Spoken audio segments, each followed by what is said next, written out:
Senhor, esse menino viveu comigo no orfanato até os 14 anos. As palavras da faxineira cortaram o silêncio da mansão como uma lâmina. O milionário Arthur Menezes, imóvel diante de um quadro antigo, sentiu o chão sumir sob os pés. O retrato mostrava o rosto de um menino com um olhar inocente, idêntico ao do irmão que desaparecera há mais de 30 anos. O mesmo cabelo, a mesma expressão, o mesmo brilho de pureza. A voz da faxineira tremia. Eu o conhecia como Daniel, mas ele nunca falou da família.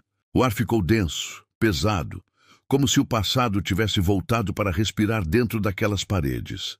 Arthur Menezes era um homem acostumado ao silêncio dos próprios triunfos. Herdeiro de uma das maiores fortunas do país, vivia entre jantares de gala e reuniões sem fim. Mas nenhum sucesso apagava a ferida que carregava desde a infância. O sequestro de seu irmão, Lucas, aos 4 anos de idade. Na época, a família Menezes mobilizou a polícia, jornais, helicópteros, cães farejadores. Foram meses de busca. Nada. O menino desaparecera num domingo de sol, durante um passeio no Parque Central. A babá se distraiu por alguns minutos e ele sumiu. A partir daquele dia, o riso da casa se apagou. Arthur, então com 8 anos, jurou que um dia o encontraria, mas os anos transformaram a promessa em culpa. A mãe adoeceu de tristeza, o pai mergulhou no trabalho, e o retrato de Lucas pendurado sobre o piano tornou-se o único som de infância que restava. Até aquela tarde. Clara, a nova faxineira, estava há apenas 2 semanas na mansão. Jovem, vinda do interior, discreta, mas havia algo no olhar dela. Algo que guardava segredos. Arthur só a notou de verdade quando a encontrou parada diante do retrato. Ela chorava baixinho, os olhos fixos no quadro. Aconteceu alguma coisa? Ele perguntou. Clara se virou lentamente. Senhor, esse menino viveu comigo no orfanato até os 14 anos. Arthur ficou em choque. Como assim? Chamavam ele de Daniel. Ele dizia que vinha de uma família rica, com um irmão mais velho que o chamava de meu campeão. Ninguém acreditava. Achavam que era fantasia de criança, mas eu acreditava. Arthur sentiu o coração acelerar. Você está dizendo que esse menino era o meu irmão? Clara assentiu com lágrimas caindo. Eu nunca esqueci esse rosto. Era impossível, mas tudo fazia sentido. Clara contou que Daniel fora levado ao orfanato São Vicente aos 6 anos de idade, trazido por uma suposta assistente social após a morte dos pais adotivos em um acidente. Os documentos diziam que ele era órfão desde pequeno, mas Daniel sempre falava de uma casa com jardim, um piano e um irmão que prometera buscá-lo. Arthur, tomado pela emoção, decidiu ir até o orfanato com ela. O prédio ainda existia. Envelhecido, rachado, esquecido pelo tempo. Uma freira idosa, a irmã Madalena, os recebeu com gentileza. Quando Arthur mostrou o retrato, o rosto da mulher empalideceu. O pequeno Daniel. Lembro-me dele. Era doce, quieto, vivia desenhando. Arthur mostrou os documentos do sequestro. A data em que Daniel chegou ao orfanato coincidia exatamente com o fim das buscas pela polícia. Quem o trouxe? Perguntou ele. Uma mulher que dizia ser assistente social. Tinha papéis, certidão de nascimento, tudo em ordem. Naquela época, ninguém questionava. Arthur sentiu raiva, impotência. Seu irmão fora deixado a poucos quilômetros de casa, esquecido por negligência e descuido humano.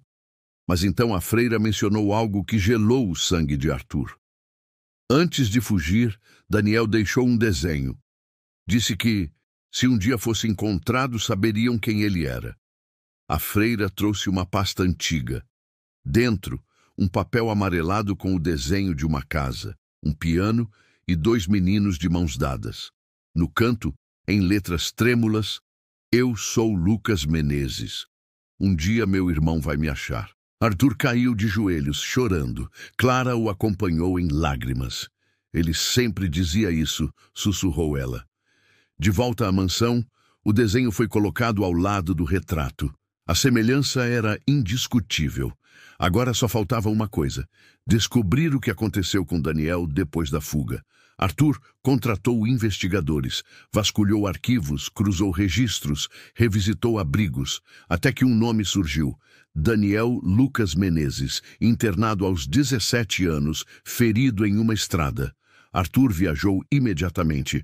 O hospital confirmou. O rapaz ficou 3 meses internado e depois desapareceu.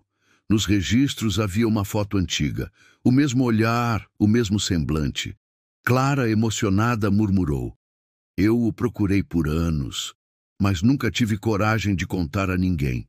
Arthur segurou sua mão. "Você o manteve vivo, Clara. Foi a única testemunha do que aconteceu com ele."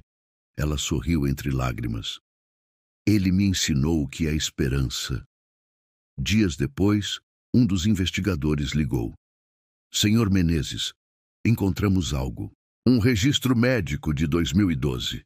Um homem chamado Daniel Lucas, cerca de 30 anos, internado em Belo Horizonte após um acidente." Arthur e Clara foram até lá. Um médico idoso recordava dele. "Sim, lembro bem. Sofria de amnésia parcial, quase não falava, mas desenhava o tempo todo. Casas, crianças e sempre um piano."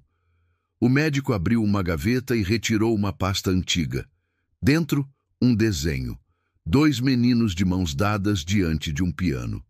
Clara levou a mão à boca, emocionada. "É ele." Antes de desaparecer, o homem deixara um bilhete com um endereço: Orfanato São Vicente. Arthur e Clara voltaram ao local. O orfanato agora era uma ruína coberta de era. Entraram com lanternas. O chão rangia. O vento soprava pelas janelas quebradas. No antigo dormitório, Clara parou diante de uma parede cheia de rabiscos.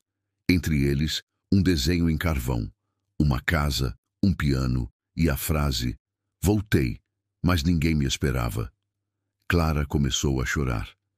"Ele esteve aqui." Arthur ajoelhou-se diante da parede, tocando o desenho. "E nós nunca soubemos, mas o destino ainda não havia terminado a história." Dias depois, um novo relatório surgiu. Um artista de rua, que se apresentava como Lucas Menezes, expunha retratos em uma feira no interior de Minas. Arthur e Clara foram até lá. No meio da praça, sob o sol da tarde, um homem simples pintava o retrato de uma criança. Clara o reconheceu primeiro. "Daniel!" Ele levantou o olhar, confuso, mas ao ver Clara, seus olhos marejaram. "Clara!" Arthur se aproximou devagar. "Lucas!" O homem estremeceu. O nome soou como um eco esquecido. Arthur tirou do bolso o velho desenho e mostrou. "Você fez isso." As mãos do artista tremiam. "Eu sonhava com essa casa, com esse piano, com um irmão que prometeu me encontrar."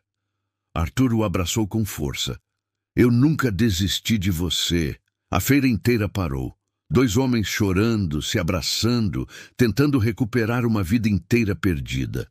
Nos dias seguintes, os exames confirmaram. Era mesmo Lucas Menezes. Traumas, amnésia parcial, mas vivo. De volta à mansão, Lucas caminhou pelos corredores, tocando as paredes como quem reconhece um sonho distante.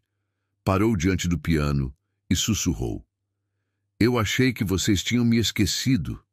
Arthur sorriu. "Nunca." Clara, emocionada, completou: "Ele te esperou em cada lembrança." Naquela noite, os 2 irmãos sentaram-se ao piano. Arthur tocou as primeiras notas que a mãe costumava tocar, e Lucas o acompanhou, improvisando. O som se espalhou pela mansão, como se o tempo tivesse voltado para curar o que partiu. Sem buscar vingança, Arthur criou uma fundação com o nome da mãe, dedicada a localizar crianças desaparecidas. Clara tornou-se coordenadora. Lucas, agora artista, pintou o símbolo da instituição: 2 meninos de mãos dadas diante de um piano. No dia da inauguração, Arthur subiu ao palco.